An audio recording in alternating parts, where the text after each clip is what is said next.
Greetings, and this is Coach Charlene, and I am so delighted that you are here. I hope you have been enjoying the different content that I'm putting out. I would love to hear from you on some topics that you would like to hear yourself. Also, soon I will be offering some courses that you can take to help you to prioritize your well-being and really to have a life that's joyful even if you're at work. And so I kind of wanted to talk to you a little bit about what I've been doing. I've been doing a lot of keynote speaking. It's been absolutely amazing. Make sure you join my Substack community. I'm pausing in September. You'll probably get this recording after the fact, but I am still recording. So I'm going to jump into the next topic. And the next topic is, what do you do when the place that once made you proud now just makes you tired? You stop waiting for joy and you start creating it yourself. That's what we're going to talk about in this video today. We'll talk about how to reignite your joy and your passion right here where you are, without quitting, without running, or waiting for your unit to change. By the end of this video, you'll have practical ways to bring light into your shift, reconnect to meaning, and find fulfillment even in the middle of a hard season. So when joy feels like a memory, oh my goodness, I remember that so well. You used to love work. Now you're starting to feel a little bit of numbness. You're present, but you're disconnected. That doesn't mean you're broken. It means that something precious has been buried underneath all of the different things that you're doing. So there is nothing wrong with you. I really want to nail that in home. All of us hit that spot, especially in the nursing profession. Nursing is not the easiest profession in the world. So you are okay. Yes, you may need some help, you may need some support, but you are okay and you are enough.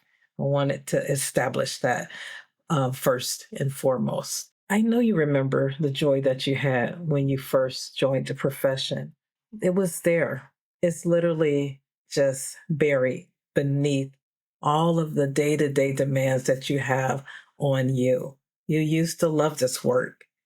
You couldn't wait to get up and go take care of patients. But then something so small over time begins to start happening. And I think that a few reasons why joy fades in healthcare and nursing profession is because of the emotional labor. I mean, we're seeing people die. We're being with them in their most horrible moments when they are not their best selves. And we are exhausted and we have emotional labor without really a lot of relief. And of course, in the hospital setting, because of all the stress and burnout, you have toxic dynamics in the workplace.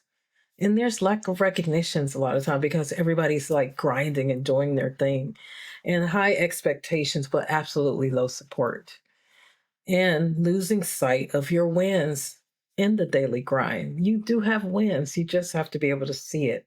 And most importantly, we just don't do a good job of taking care of ourselves first. And I know that's for a fact. And so let me talk to you about the resilience that's in my heart framework. You can cultivate joy with intention because joy is not a mood, it's a practice. See, joy isn't something you wait for, it's something you plant and you water and you protect. Okay, I'm going to give you a little tool because I love to give you a little tool. This is called the Three Joy Touchpoints. And it's just the practice before your shift. Why don't you recall one moment that you were proud to be a nurse? Just trying to create some joy. And then during your shift, find one thing that made you smile or feel seen. There has to be one thing.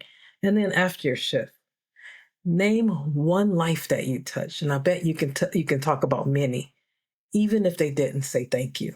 That just gets us into the habit of finding joy in those places. I like when I get opportunities, I literally start journaling all of my wins because one day I'll need to go back and see those wins when I'm not having such a great day. So let me see. I want to talk to you now about the E and the T, engagement and transformation in the heart framework. Bring meaning back into your moments. See, I think we are so much more powerful than we know. We tend to just take what's coming our way, but we have such a powerful presence that we can choose our environment. Remember, I always say, you are the healing environment. So, what I decide to focus on, that is what I will become because you become what you think about all of the time. And so, how can we re engage with purpose? Sometimes the joy is just buried under your regular routine. Many times we just get into our car, we just go to work, we don't even know how we got there, and we just continue to do the same thing over and over, somewhat like a rat race. You know how that little hamster goes on the wheel? He's just going from thing to thing. But when you choose to see the human, you, that's buried beneath all of the tasks, and to honor that connection, your joy can return. I'm talking about the connection with you because joy needs to start with you. When you get up in the morning, I want you to look in the mirror and with intention, can you speak to yourself with grace and with love? Can you find something about you that gives you joy? I know it's a little bit tough to do that, but this needs to be a daily practice for you because I guarantee you one thing. When you look in the mirror, the inner critic is talking to you all the time.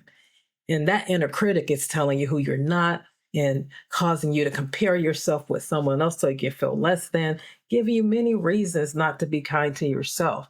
But you have to begin to start looking at that mirror with intention and finding something joyful within yourself. And matter of fact, I would encourage you to journal. Journal about something that brings you joy about you first. And then you can talk about what brings you joy at work. What's one thing that you can do this week that can make you feel joyful? That's a question that I want you to do. You know, another thing that you can do, which, and this is where the transformation comes in, find the anchor. Like if it's a scripture, some people do that, a quote, or something else that can kind of anchor you in the day. I like some of the quotes, like one of the ones that I really love is, I want to be the person that causes another person to breathe easier. I want to make a difference in those who I serve. I want to make a difference in their life. You see what I'm saying? I'm just saying, like, find something that you can anchor yourself so that you can re-engage with it when you need to.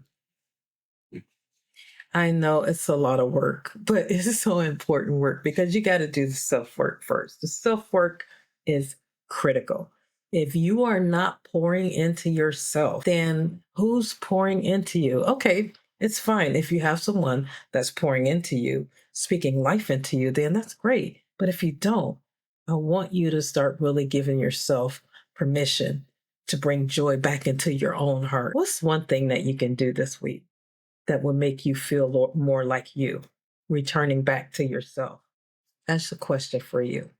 But I want you to, whatever that thing is, the daily anchor, a song, a quote, a scripture, whatever it is, I want you to get that. And if you're struggling, remember one thing, use that. And then know that you're a masterpiece and a work in progress all at the same time. So you're not perfect. I'm not perfect. I don't even try to be. But you need to know that it's okay if you have bad days. You can choose joy. You can choose positivity. You can choose to be kind to yourself. You can choose to show yourself grace. See, one of the things that I walk in undisturbed composure, that's what I used to anchor myself in when I come to work. I also like to say things like, you know what? I know that I'm going to make a difference in someone else's life today. You see, you're just doing those things that can help you to build your joy. So thank you so much for being here and thank you for being you. And no matter how tough things are right now, I want you to know that you are special and that you can choose joy at any moment. And you have to start making it a practice. You have to choose joy every day because the world around us is not necessarily a joyful place. So I like to create my own environment, just like I can create a healing environment around me. I can create the spaces where I can choose joy for myself. I can do the things that bring me joy. Anyway, thank you so much for listening. In the next video, I'm just going to really, on the heels of this, talk about how you can choose joy every day. Not because it's a feeling, but because it's a decision. So I'll see you in the next session.